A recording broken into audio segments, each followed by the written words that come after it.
c'est un robot qui a été développé à la base pour évaluer l'influence de la morphologie sur la démarche bipède. L'idée, c'est de faire un robot imprimé en 3D pour pouvoir itérer assez rapidement sur la morphologie et la mécanique du robot et pouvoir évaluer l'impact que ça a finalement sur la façon dont il se déplace.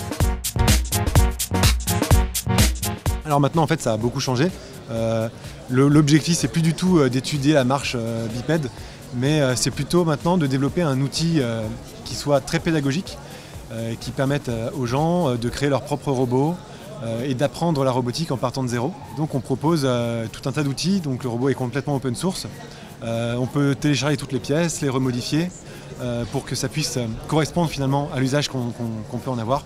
On peut aussi programmer des mouvements sur le robot en lui montrant directement par démonstration. Donc par exemple, ici on peut prendre le bras du robot, lui montrer un mouvement et il est capable d'enregistrer ces mouvements, de les rejouer, on peut les séquencer, les mélanger pour faire des mouvements qui à la fin peuvent devenir très complexes.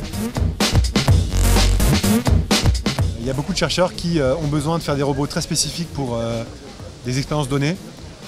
Avec Poppy, on leur donne tous les outils qui vont leur permettre de créer leur robot de façon simple et de le repartager pour que d'autres personnes puissent réaliser la même expérience ou faire évoluer leur expérience. Donc l'idée là, c'est de le mettre en open source, comme ça on se prémunit contre toute personne qui veut poser des brevets. Et ça permet aussi de partager et de disséminer de façon beaucoup plus simple et rapide la technologie. Donc là l'idée c'est de vraiment développer la communauté et que tout le monde puisse s'approprier cette technologie pour que ça devienne une sorte de standard et vraiment avoir un impact en termes de technologie et sur finalement l'évolution de la robotique dans le monde.